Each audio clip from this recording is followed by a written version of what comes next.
오늘 본문은 이사야 9장 18절에서 21절입니다. 과거에 구리에 있는 큰 모델하우스에서 불이 났습니다. 그날 제가 교회에서 나와 집으로 가려는데 집 쪽의 하늘에 검은 연기가 가득했습니다. 연기를 봐서 큰 불이 났다는 것을 짐작할 수 있었습니다. 어디서 얼만큼 큰 불이 났기에 이렇게 연기가 많이 나는가 궁금해서 찾아갔습니다. 그런데 가도 불난 곳은 나오지 않았습니다. 결국 연기만 보고 계속 뛰어가다 보니 그 먼 곳에 있는 모델하우스까지 가게 되었습니다. 그곳에는 사람들이 많이 있었고 도로도 차단되어 차들이 서로 뒤엉켜 있었습니다. 더 자세히 보고자 가까이 가려고 했는데 뜨거운 연기를 멀리서도 느낄 수가 있었습니다. 너무나 큰 불이었기에 소방차가 많이 와도 끌 생각을 못하고 있었습니다. 소방대원들은 모델하우스가 다 타도록 내버려 두었습니다. 더 이상 불이 번지지 못하도록 경계만 했습니다. 며칠 후에 갔더니 목조로 된 모델하우스는 뼈대만 남고 다 타버렸습니다. 그런데 그 불의 원인을 알고 보니 아이들의 불장난이었다고 합니다. 작은 불장난으로 시작한 불이 많은 소방차도 끌 수 없을 정도로 큰 불이 되었던 것입니다. 큰 불은 모든 것을 태워버렸고 검은 연기로 사방을 어둡게 했습니다. 이와 같은 상황을 본문에서도 말하고 있습니다. 본문을 통해 악행의 특징과 악에 대한 하나님의 징계에 대해 살펴보겠습니다. 악행의 특징에 대해 오늘 본문 18절에서 비유로 말하고 있습니다. 대저 악행은 불타오르는 것 같으니 곧 찔레와 가시를 삼키며 빽빽한 수풀을 살라 연기가 위로 올라가게 함과 같은 것이라. 여기서 첫째, 불타오르는 것과 같으니 악행은 불로 태우는 것과 같습니다. 불은 아무리 좋은 물건이라도 태워버려서 죄로 만들어 버립니다. 죄는 아무 쓸모가 없는 쓰레기입니다. 이처럼 악행도 좋은 것을 쓸모없는 죄로 만들듯이 모든 것을 태워버립니다. 둘째, 찔레와 가시를 삼키며 빽빽한 수풀을 살라.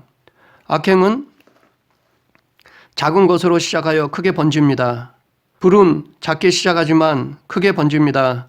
처음에는 찔레꽃과 같은 작은 것을 태우고 이것이 더 큰 가시나무를 태웁니다.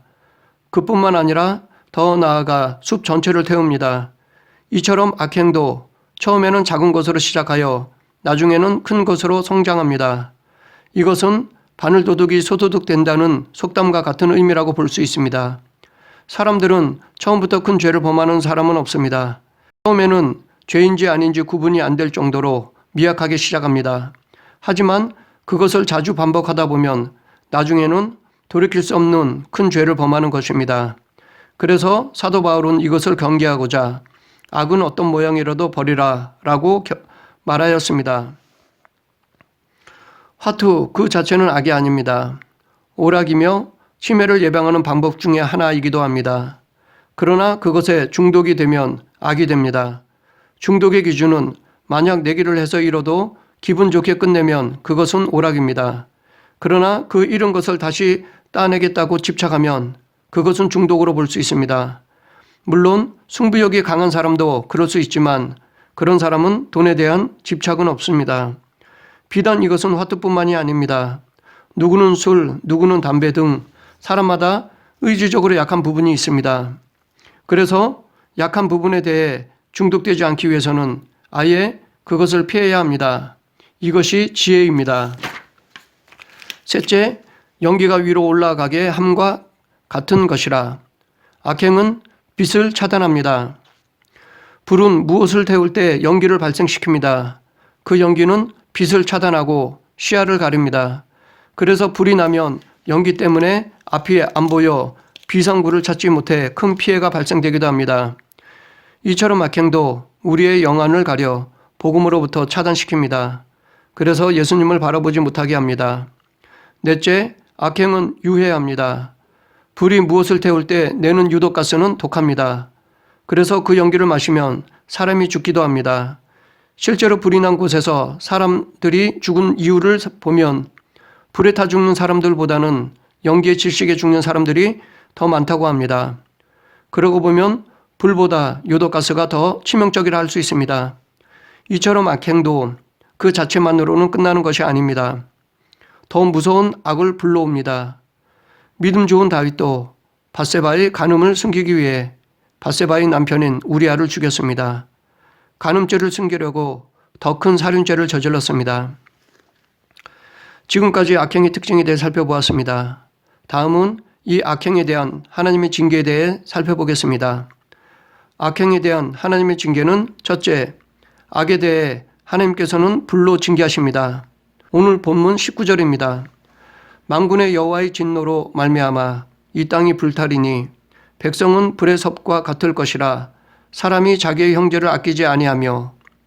하나님이 불로 심판하시는데 어느 정도로 심판하시냐 하면 백성은 불의 섭과 같을 것이라.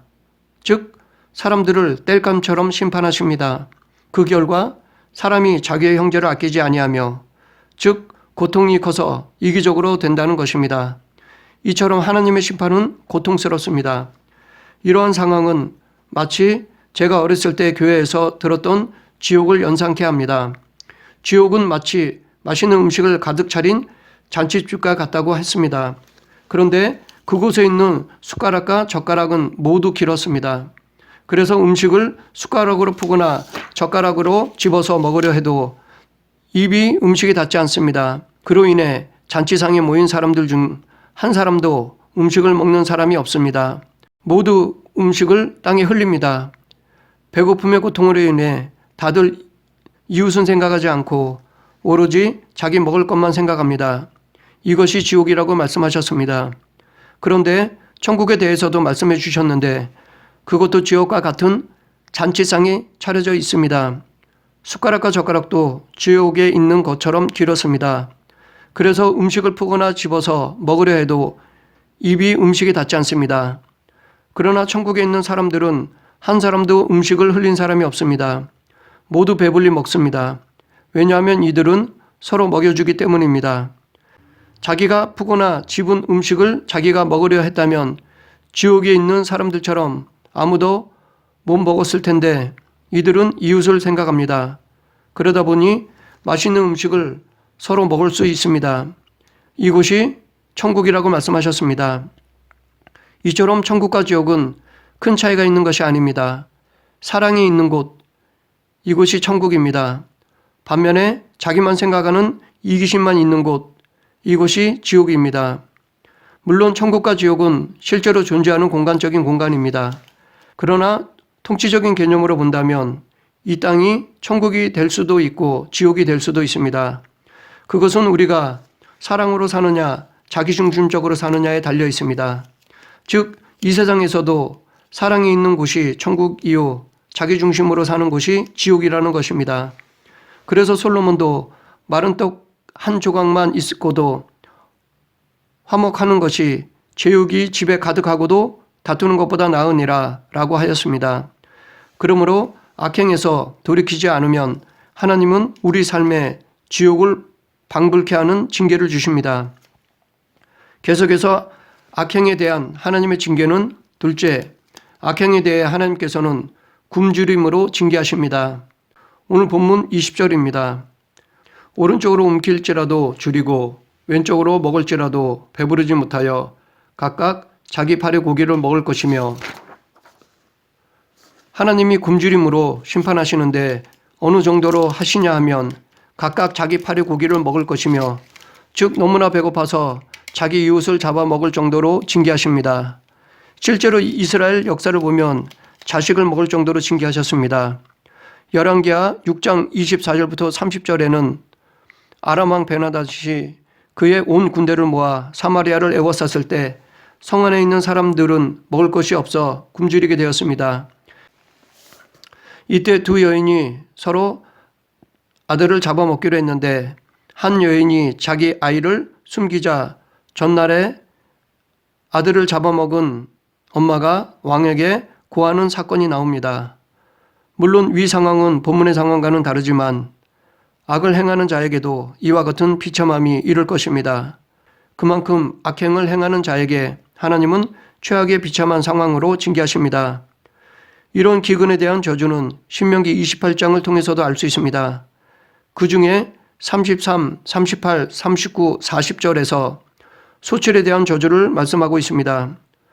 더 자세히 신명기 28장을 보면 여기에는 복과 저주를 대조하고 있습니다. 1절부터 19절에서는 순종하는 자에 대한 복을 말하며 20절에서 68절에서는 불순종에 대한 저주를 말하고 있습니다. 그런데 우리가 여기서 관심을 가져야 할 부분은 복이나 저주의 내용이 아닙니다. 그보다 우리는 복과 저주에 대한 조건에 관심을 가져야 합니다. 왜냐하면 복과 저주는 조건에 따라 약속된 것이기 때문입니다. 그렇기 때문에 우리는 복과 저주를 받는 각각의 조건에 관심을 가져야 합니다. 그러면 복받는 조건을 살펴보면 내가 내 하나님 여호와의 말씀을 삼가 듣고 내가 오늘 내게 명령하는 그 모든 명령을 지켜 행하며 내 하나님 여호와께서 너를 세계 모든 민족 위에 뛰어나게 하실 것이라. 첫째, 내 하나님 여호와의 말씀을 삼가 듣고, 즉 하나님의 말씀을 경청하는 것입니다. 둘째, 말씀을 지켜 행하는 것, 즉 순종하는 것입니다.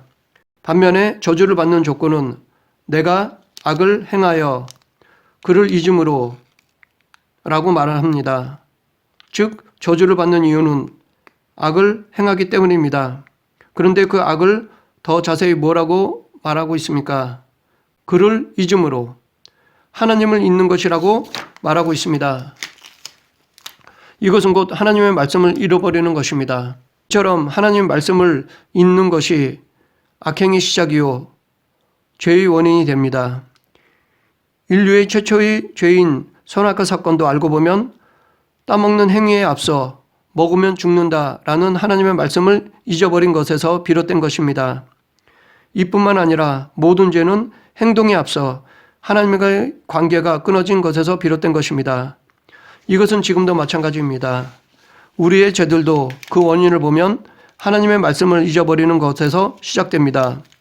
다윗도 간음하지 말라는 하나님의 말씀을 잊어버림으로 간음죄를 저질렀습니다. 반면에 요셉처럼 하나님과의 관계를 항상 유지하는 자는 어떤 유혹이 와도 물리칩니다. 요셉은 보디발의 아내가 유혹했을 때 이 집에는 나보다 큰 이가 없으며 주인이 아무것도 내게 금하지 아니하여서도 금한 것은 당신뿐이니 당신은 그의 아내임이라. 그런즉 내가 어찌 이 큰 악을 행하여 하나님께 죄를 지으리이까 라고 하였습니다. 그런데 여기서 말하는 기근은 육적인 기근을 말하지만 성경에는 육체적 기근뿐 아니라 영적인 기근도 말하고 있습니다. 아모스서에서는 이 기근을 영적인 것이라고까지 확정하고 있습니다. 주 여호와의 말씀이니라. 보라, 날이 이를지라. 내가 기근을 땅에 보내리니 양식이 없어 주림이 아니며 물이 없어 가람이 아니요 여호와의 말씀을 듣지 못한 기갈이라. 이러한 영적 기근은 육적인 기근보다 더 심각한 것입니다. 왜냐하면 영적인 기근은 하나님께서 떠난 것을 의미하기 때문입니다. 그러므로 영적 기근에 이르기 전에 육적 기근 때 빨리 하나님께로 돌아가야 합니다. 그런데 영적 기근에 대해 우리들이 잘 감지하지 못하는 경우가 많습니다. 왜냐하면 영적 기근은 육적 기근처럼 눈에 보이는 것이 아니기 때문입니다. 영적 기근은 영적으로 민감하지 않으면 깨닫기 힘듭니다. 그런데 이 영적 기근은 역설적으로 육적으로는 풍성할 때 찾아오기가 쉽습니다. 이스라엘 역사를 보면 경제적으로 군사적으로 안정될 때 하나님을 떠나 우상 숭배를 했습니다. 그렇기 때문에 우리는 육적으로 잘 될수록 영적 기근에 더더욱 경계해야 할 것입니다. 이것은 지금도 마찬가지입니다. 어려울 때는 기도 생활을 잘하다가도 일이 잘 되면 바쁘다는 이유로 기도하지 않는 경우가 많습니다. 더 나아가 예배를 드리지 않는 상황이 발생되기도 합니다. 그러면 하나님께서는 그 복을 다시 거두어 가십니다. 마지막으로 악행에 대한 하나님의 징계는 셋째, 악행에 대해 하나님께서는 다툼으로 징계하십니다. 오늘 본문 21절입니다. 므낫세는 에브라임은 므낫세를 먹을 것이요 또 그들이 합하여 유다를 치리라. 그럴지라도 여호와의 진노가 돌아서지 아니하며 그의 손이 여전히 펴져 있으리라. 내분을 일으킴으로 하나가 되지 못하게 하십니다. 하나가 되지 못한다는 것은 불행한 것입니다. 왜냐하면 내분은 모든 것을 다 갖추어도 행복할 수 없게 만들기 때문입니다. 아까 우리가 읽은 잠언 17장 1절에서 알 수 있습니다. 마른 떡 한 조각만 있고도 화목하는 것이 제육이 집에 가득하고도 다투는 것보다 나으니라. 반대로 사랑은 세상의 조건들을 다 갖추지 못해도 행복하게 해줍니다. 아르헨티나에 있는 기술공 아버지가 지체장애자인 아들을 걷게 했습니다. 태어날 때부터 걷게 하는 뇌가 죽어 있어서 절대로 걸을 수가 없다고 의사들이 말했습니다. 그러나 아버지는 아들을 포기하지 않고 손수 만든 기계를 이용하여 훈련시켰습니다. 그 결과 손잡고 걸을 수가 있게 되었습니다. 이것을 보고 TV에서는 아버지의 사랑이 기적을 이루었다라고 보도했습니다. 이렇게 안 좋은 조건에서도 얼마든지 사랑으로 행복을 누릴 수 있습니다. 지금까지 살펴보았듯이 하나님은 악을 행하는 자에게 3가지 징계를 하십니다. 그런데 21절 끝에 그의 손이 여전히 펴져 있으리라 라고 말하고 있습니다. 이 말은 이것이 끝이 아니라는 것입니다. 즉 계속 징계가 있다는 것입니다. 그러면 3번씩이나 징계를 했음에도 불구하고 끝나지 않는 이유가 무엇입니까? 징계의 목적을 이루기 위함입니다. 하나님께서 징계를 하는 목적은 돌아오게 하기 위해서입니다.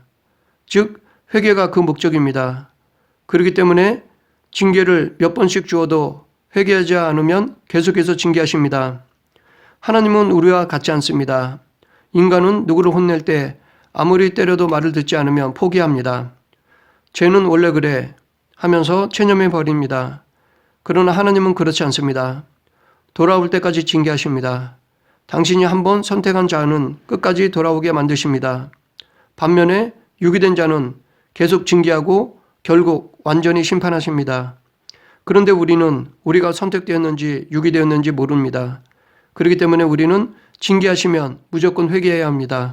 하나님은 오래 참으시기에 인간은 하나님의 심판에 불만을 가질 수 없습니다. 이처럼 하나님은 절대로 인간에게 지지 않습니다. 아무리 인간이 버티고 이기려 해도 절대로 하나님을 이기지 못합니다. 결국 버티면 버틸수록 인간만 손해봅니다. 그러므로 징계를 받으면 죄를 깨닫고 빨리 회개해야 합니다.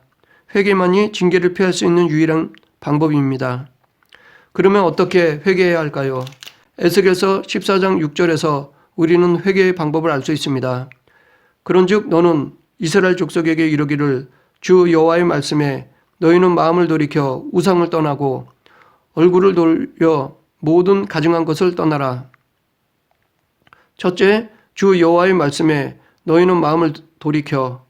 회개는 먼저 하나님의 말씀을 듣는 것입니다. 즉 하나님의 말씀으로 죄를 깨닫는 것입니다. 둘째, 우상을 떠나고 얼굴을 돌려 모든 가증한 것을 떠나라.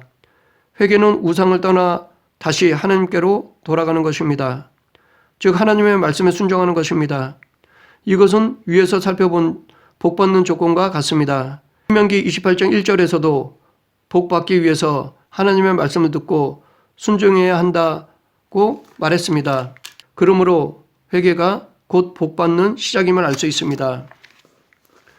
이러한 참 회개의 예를 베드로를 통해 알 수 있습니다. 베드로는 예수님이 잡히셨을 때 3번 부인했습니다. 3번 부인할 때 닭이 울자 베드로가 보인 행동은 이에 베드로가 예수의 말씀에 닭 울기 전에 내가 3번 나를 부인하리라 하심이 생각나서 밖에 나가서 심히 통곡하니라. 첫째, 생각나서 예수님께 들은 말씀으로 자기 죄를 깨달았습니다. 둘째, 심히 통곡하니라. 자기 죄를 자복하고 애통해 하였습니다. 베드로는 말씀을 기억하고 통곡함으로 참 회개를 하였습니다. 그 결과 베드로는 다시 사도로서의 사명을 받았습니다. 예수님이 직접 찾아오셔서 내 양을 먹이라, 내 양을 치라, 내 양을 먹이라 라고 사도로 세우셨습니다. 베드로는 사도로서 부름 받는 복을 받았습니다. 그러므로 회개가 복 받는 시작입니다.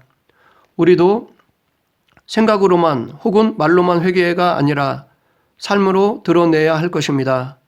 온 마음과 삶을 하나님의 말씀에 두어야 합니다. 그것이 하나님이 원하시는 회개인 것입니다. 그렇게 회개하면 그에 합당한 복을 누릴 수 있습니다. 말씀을 정리하겠습니다. 악행은 우리의 모든 좋은 것을 태웁니다. 작게 시작하지만 나중에는 커집니다. 예수 그리스도와 단절시킵니다. 우리를 사망에 이르게 합니다. 이 악행에 대해 하나님의 징계는 불로 징계하십니다. 즉 죄에 대한 고통을 주십니다. 굶주림으로 징계하십니다. 즉 죄의 비참함을 주십니다. 또한 다툼으로 징계하십니다. 즉 죄로 인해 마음의 평안을 거두어 가십니다. 그렇기 때문에 우리는 악행을 경계해야 합니다. 그리스도인으로서의 정체성을 잊지 말고 말씀을 마음에 새기고 순종하면 하나님의 징계를 받지 않을 수 있습니다. 더 나아가 하나님께서 예비해 두신 복을 누릴 수 있습니다. 그러므로 우리는 하나님께서 택한 백성임을 잊지 말고 예수님처럼 살아가는 저와 여러분이 되길 간절히 축원합니다. 기도하겠습니다. 사랑과 은혜가 풍성하신 하나님 아버지, 악행이 나쁜 것을 잘 압니다. 그러나 저희들은 상황에 따라 악행을 선택하는 연약함을 가지고 있습니다. 그렇기 때문에 저희들이 하나님은 공의로우신 분이심을 잊지 않고 늘 기억하며 살아가게 하여 주시옵소서. 죄를 범하지 않도록 늘 말씀에 깨어있는 그리스도인이 되게 하여 주시옵소서. 예수님 이름으로 기도드립니다. 아멘.